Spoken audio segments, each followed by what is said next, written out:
देने तक करता है। धरती की सारी दरिद्रता दूर हो जाती है। और जब भगवान का जन्म होता है तो इंद्र मनाते हैं, मनुष्यों के हाथ में नहीं है, कोई व्यवस्था नहीं है। इसलिए जब आपसे अभिषेक करवाया जाता ना, अभिषेक करवाया जाता, पंच कल्याणक कराए जाते, आपसे नहीं कराए जाते।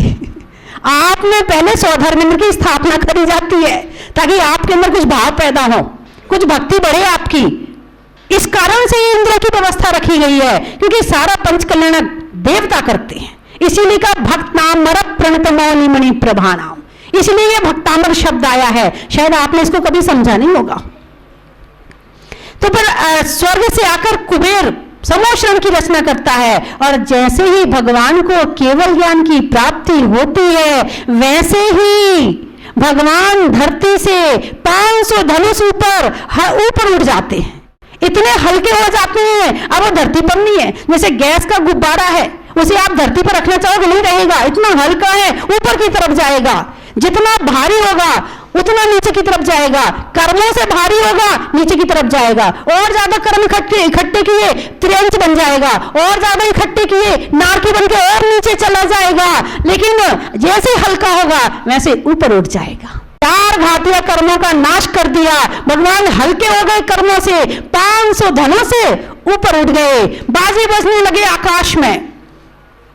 और उसके पश्चात वहां समोषण की रचना हुई, और स्वर्णिम सिंहासन, स्वर्ण का कमल, उसमें रत्न खचित, और उसके ऊपर, और भगवान उसके ऊपर नहीं बैठते, ध्यान रखना, भगवान उसके ऊपर नहीं, उससे 4 अंगुल ऊपर बैठते हैं। इतना राग खत्म हो गया, इतना राग खत्म हो गया कि सोने का सिंहासन भी दे दो तो वो बैठने वाले नहीं है। और यदि आपको कोई सोने के सोफा सेट पर बिठाए और वहीं एक लकड़ी का सोफा सेट पड़ा हो, आपसे आइए भाई साहब बैठिए, बताइए आप कहाँ बैठेंगे? सच बताना, सच बताना, कहाँ बैठेंगे आप?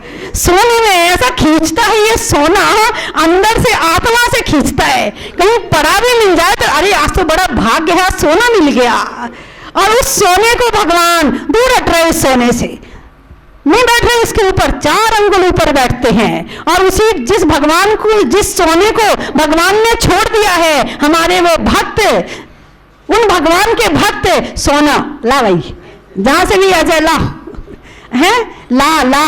वो एक शब्द एमपी में बोलते लाला जी, क्या बोलते लाला जी? एमपी में, एमपी वाले बैठे हैं, दिल्ली में लाला जी का मतलब होता है दुकान पे बैठने वाला बनिया, और एमपी में लाला जी का मतलब होता है कंवर साहब, दमाद। हाँ, तो लाला जी बोलते हैं। तो दोनों लाला का मतलब क्या होता है आप सुन लीजिए। ला ला ला, जो करते रहे ला ला ला, वो हो गया लाला। अब दमान जी कैसे लाला जी हुए? अब वो गए तो टीका लगाए, लाओ, फिर बच्चे का जन्म हुआ, फिर लाओ, फिर किसी की शादी हुई, फिर लाओ, फिर किसी का कुछ सगाई हुई, फिर लाओ। वो सारी जिंदगी लाला करते हैं, इसलिए उनका नाम लाला पड़ गया है। और जो दुकान पे हरियाणा साइड, यूपी साइड में बैठते हैं, वो भी कहते हैं ग्राहक से ला ला ला, पैसे दे ला, इसलिए वो भी लाला हो गए हैं। तो भगवान जो है सोने के सिंहासन से 4 अंगुल ऊपर बैठते हैं। अब वहां पर 12 सभा लग गई।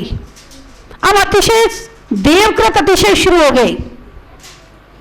धुंधली बाजा बजने लगा, 64 चवर ढूंढने लगे, और पुष्प वृष्टि होने लगी, गंधोदक वृष्टि होने लगी। अब वहां पे ना गर्मी लगती है ना सर्दी लगती, ऐसा माहौल हो गया। वहां का वातावरण देवताओं ने ऐसा कर दिया कि वहां पर गर्मी और सर्दी दोनों नहीं लगती है। एयर कंडीशनर लगाते हो ना आप, गर्मी हो रही है, हो सकता है तुम्हारा एयर कंडीशनर एसी तुम्हें बीमार कर दे, लेकिन वहां का एसी स्वस्थ कर देता है। जो भी भगवान के चरणों पहुंचता है, यदि अंधा हो उसे आंखों से दिखने लगता है, गूंगा हो वो वाणी से बोलने लगता है, कुबड़ निकली हो उसकी कुबड़ ठीक हो जाती है, किसी को कितनी भयंकर बीमारी हो वो भयंकर बीमारी ठीक हो जाती है, कितना भी दुखी वहां पहुंच जाए उसका दुख दूर हो जाता है। 2 व्यक्ति आपस में लड़ते हुए पहुंच जाए है वहां जाके बैर भाव भूल जाते हैं। कुत्ता और बिल्ली, शेर और गाय एक साथ बैठकर भगवान के चरणों में भगवान का उपदेश सुनते हैं। ऐसा आभा मंडल हो जाता है भगवान का कि उन्हें किसी के हाथ पैर दबाने की जरूरत नहीं है, सेवा की। जो वहां जाता है वो उनके प्रभाव से स्वस्थ हो जाता है। आहार बंद हो गया, अभी तक आहार चल रहा था केवल ज्ञान होने के पहले तक, अब आहार भी बंद हो गया, अब उनकी क्षुधा व्याधि भी नष्ट हो गई, अब भूख भी नहीं लगेगी उन्हें। इसी तरह से गगन में गमन, अब वो जमीन पे नहीं चलेंगे, अब उनका विहार जब भी होगा तब भी आकाश में ही होगा, और उस आकाश में विहार जब होगा तो देवता आगे आगे बाजे बजाएंगे। आपके यहाँ शादी होती है तो पैसे देके बुलाने पड़ते हैं बाजे वालों को, हैं? और यहाँ भगवान ने केवल ज्ञान की प्राप्ति करी तो स्वर्ग के देवता बाजे बजाने आ गए, स्वर्ग के देवता दुंदरी बजाने आ गए। सामने आगे आगे धर्म चक्र चलता है, नाखून नहीं बढ़ेंगे, केश नहीं बढ़ेंगे भगवान के। अभी मुसलमान भगवान जो भूगर्भ से निकले हैं, इनकी इसमें नाखून बढ़े हुए हैं। ये क्या कल्पना है उस शिल्पी की, या किसी देवता ने जो प्रतिमा बनाई उसकी क्या कल्पना है कि भगवान ध्यान में बैठे और ध्यान में बैठे उनके नाखून बढ़ गए। नाखून बढ़ने के बाद उन्हें केवल ज्ञान की प्राप्ति हो गई, तो जितने थे उतने रह गए। वो कल्पना इस प्रतिमा में शिल्पी ने करी है। अभी आप ध्यान से देखना भगवान को, ऐसा लगता है भगवान साक्षात भगवान बैठे, साक्षात मुनि सूरतनाथ भगवान बैठे हुए हैं। तो ऐसे केवल ज्ञान की प्राप्ति के बाद में नख बढ़ना बंद हो जाती है, केश बढ़ना बंद हो जाते हैं, चारों तरफ शांति शांति हो जाती है। धरती जो है दर्पण के समान हो जाती है, एक कांटा नहीं मिलेगा, एक योजन तक एक कंकड़ नहीं मिलेगा, बिल्कुल दर्पण के समान स्वच्छ सुंदर शांत, बिल्कुल बहुत अच्छी हो जाती है और फूलों की वृष्टि होने लगती है। क्या क्या नजारा होगा केवल ज्ञान का, सोचो आप। लेकिन इतना सब कुछ होते हुए भगवान उससे अलग। ये सारा आनंद तो जो है ना भक्त ले रहे हैं, भक्त ले रहे भक्तों के लिए है, और हो रहा है भगवान के कारण, और मिल रहा है भक्तों को। और इसके साथ ही वहां पर एक योजन तक जहां जहां जितने पेड़ होते हैं, आम का मौसम हो या ना हो, अंगूर का मौसम हो या ना हो, सारी ऋतुओं के फल एक साथ आ जाते हैं, एक साथ सारे फल आ जाते हैं। यहाँ तो कितना खाद डालना पड़ता है, कितना यूरिया डालना पड़ता है, तब कहीं जाके मुश्किल से वो होता है, और कभी तूफान आ जाए तो वो भी गया, ओले पड़ जाए तो वो भी गया। और वहां देखो भगवान का अतिशय कि वहां पर सारी ऋतुओं के फल और फूल एक साथ आ जाते हैं। और जब भगवान के समय शरण में बैठते जो भक्त, तो उन्हें भूख और प्यास भी नहीं लगती है। आप क्या समझते हैं खाने में आनंद है? नहीं, मैं कहती हूं त्याग में जितना आनंद है उतना खाने में आनंद नहीं है। जब भगवान के चरणों में बैठते हैं वहां भूख नहीं लगती है, तो वो स्थिति आनंद की है। ये आकुल तक करे, चलो आज डोसा बनाना है, यहाँ पर लगे हैं बेचारी, इतनी गर्मी हो रही है, 2-2 घंटे तक लगे हैं, पसीना पोंछते जा रहे हैं और बनाते जा रहे हैं, और फिर 5 मिनट में खा के निकल लिया, सारा खत्म। 3 घंटे की मेहनत 5 मिनट में साफ। इसमें आनंद है या जहां वहां शांति से बैठे हैं और प्रभु का उपदेश सुन रहे हैं, केवल ज्ञान की वाणी सुन रहे हैं, उसमें आनंद है। किसमें आनंद है बताइए, आप बताइए निर्णय करके।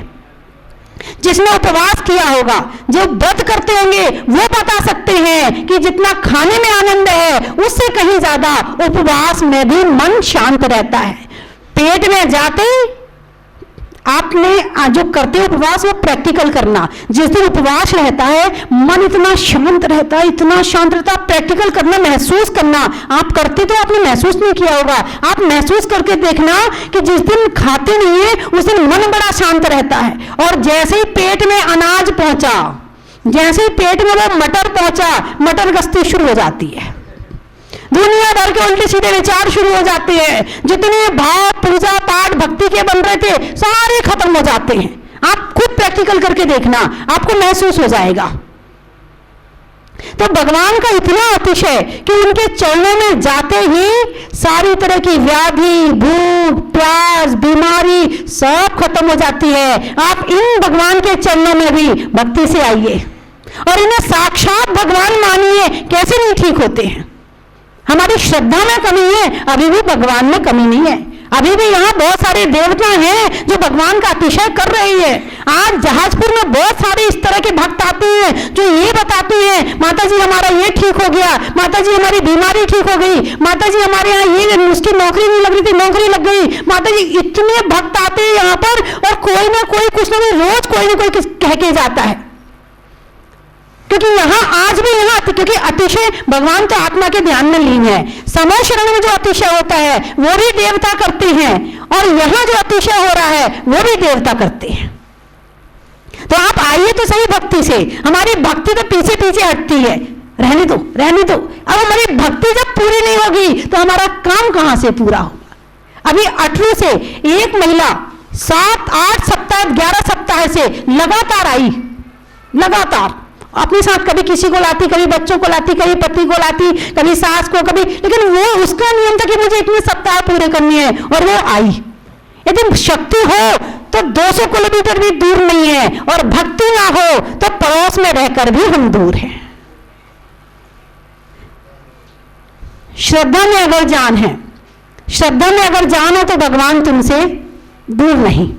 श्रद्धा में अगर जान है तो भगवान तुमसे दूर नहीं। पंखों में अगर उड़ान है तो आसमान तुमसे दूर नहीं, और चेहरे पर अगर मुस्कान है तो इंसान तुमसे दूर नहीं। और शिखर पर बैठकर भक्ति में यही गीत गाया, पक्षी ने यही गीत गाया कि श्रद्धा में अगर जान है तो भगवान तुमसे दूर नहीं, भगवान तुमसे दूर नहीं। हम अपनी भक्ति जागृत करें। कैसे नहीं चमत्कार होते हैं, कैसे नहीं अतिशय होते हैं? होना पड़ेगा अतिशय को। लोग कहते हैं चमत्कार को नमस्कार है, लेकिन मैं कहती हूं अपने नमस्कार में, अपनी भक्ति में ताकत पैदा करो कि चमत्कार को होना पड़े। हम कितनी भक्ति करते हैं, कितना ध्यान करते हैं, कितनी पूजा करते हैं, कितना अभिषेक करते हैं, कितना दान करते हैं, क्या करते हैं हम बताइए सही। फिर हम कहते हैं हम धर्म को दोष देते, अरे हम तो इतनी पूजा करते हैं, हमारे यहाँ तो कुछ होता ही नहीं है। अब पूजा आपने किन भावों से करी बताइए तो? वो 2 स्टेशन एक साथ फंसे रहते हैं।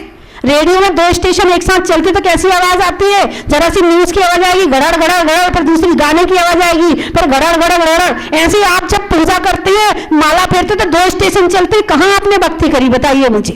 एक स्टेशन में तो तुम्हारा दिमाग बाहर घूमता है, और दूसरा स्टेशन तुम्हारा मंत्र पड़ता है। जब 2 स्टेशन एक साथ चल रहे हैं तो कहाँ भक्ति पूरी हो रही है आपकी? टीवी ध्यान से देखते हो, सीरियल कितने ध्यान से देखते हो? देखते नहीं।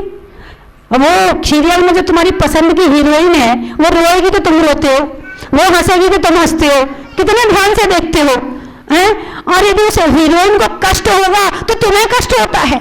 इतना आपने जितना महसूस करके आपने सीरियल देखा है, इतना आत्मा से महसूस करके आपने अरविंद भगवान को कभी याद किया है? इतना आत्मा से महसूस आपने कभी सिद्ध भगवान को याद किया? इतना आत्मा से महसूस करके कभी आपने पूजा करी? एक एक लाइन में आपका ध्यान लगा हो, आपने कभी ऐसी भक्ति करी है? यदि करी है तो चमत्कार जरूर होगा, और नहीं करी है तो फिर नहीं हो रहा है तो भगवान को दोष मत देना कि हम तो बहुत भक्ति करते हैं, भगवान कुछ करता ही नहीं है, कमी हमारी है, और भगवान को हम दोष देते हैं। मत दो दोष। यदि हमारे साथ हमारे पर विपत्ति है, संकट है, तो भगवान को दोष मत दो। ये कहो कि मेरे कर्म का उदय है, ये पाप मैंने बांधा था, ये कर्म मैंने बांधा था जो आज उदय में आया है, और जब आया है तो इसे भोगने में क्यों मैं दुख मनाऊं? भगवान से एक चीज मांगो, भगवान से ये मत कहो कि संकट दूर कर दो, भगवान से ये कहो भगवान सहन करने की शक्ति दो। सहन करने की शक्ति भी भगवान ने दे दी तो समझना बहुत बड़ा काम हो गया। तो बंधुओं, भगवान को केवल ज्ञान हुआ। हम थोड़ा सा एक नियम ले लें आज केवल ज्ञान के दिन कि हम स्वाध्याय रोज करेंगे। यदि स्वाध्याय का नियम ले लिया और एक लाइन आपने आत्मा से पढ़ ली, स्वाध्याय तो पता नहीं कितने लोग करते हैं, लेकिन वही 2 स्टेशन वाला स्वाध्याय करते हैं। इधर कुछ लोगों का नियम होता ना तो कैसे पढ़ते हैं आपको मालूम है? मंदिर में गए, शास्त्र खोले, हाँ हो गया स्वाध्याय। अरे नहीं, एक लाइन पढ़ो, लेकिन चबा चबा के पढ़ो, जैसे भोजन करती हैं, भोजन चबा चबा के करती हैं। यदि भोजन को चबा के ना किया जाए तो पेट में रस नहीं बनेगा। ठीक ऐसे ही जब तक एक एक शब्द को चबा चबा के ना पढ़ा जाए तो उसका भाव पैदा नहीं होगा, उसका भी रस नहीं बनेगा। और आप हर चीज में स्वाद चाहते हैं। जब आप हर चीज में स्वाद चाहते, खाने में, देखने में, सुनने में, हर चीज में स्वाद चाहते हैं, तो धर्म का स्वाद क्यों नहीं लेना चाहते हो? जब तक धर्म का स्वाद नहीं आएगा तब तक हमारे अंदर परिवर्तन नहीं आएगा। और जब तक धर्म करने से परिवर्तन नहीं आया है तो कर तो रहे हैं, मगर धर्म की शुरुआत अभी नहीं हुई है। धर्म की शुरुआत आत्मा के भावों से होगी, भक्ति से होगी।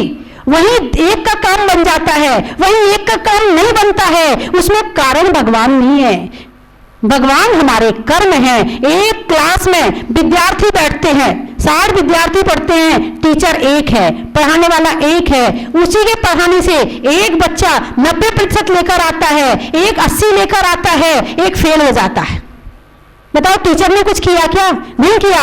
उसने जितनी मेहनत करी, उसने जितना पुरुषार्थ किया, उसका जितना कर्म था, उससे उतना मिल गया। टीचर तो केवल पढ़ाने वाला था। माता पिता बच्चे को जन्म देते हैं, कभी नहीं सोचते कि मेरा बच्चा बुरा हो, लेकिन जब वो बड़ा होकर बुरा बन जाता है तब माँ बाप को दुख होता है, क्योंकि पता है कि बहुत सारी चीज हमारे हाथ में नहीं है। और जब हमारे हाथ में नहीं है, हमारे हाथ में तो केवल एक ही चीज है, भगवान की भक्ति। हमारे हाथ में तो केवल एक ही चीज है, इनके प्रति श्रद्धा। हमारे हाथ में केवल एक ही चीज है, इनकी सेवा। हमारे हाथ में केवल एक ही चीज है, स्वाध्याय, संयम, तप और दान। हमारे हाथ में जो है वो आप कर लो, और जो आपके हाथ में नहीं है उसके पीछे पड़ने से कोई फायदा नहीं मिलने वाला है। तो यदि हम भगवान की भक्ति पूर्ण भावों से करें तो आनंद आ जाएगा।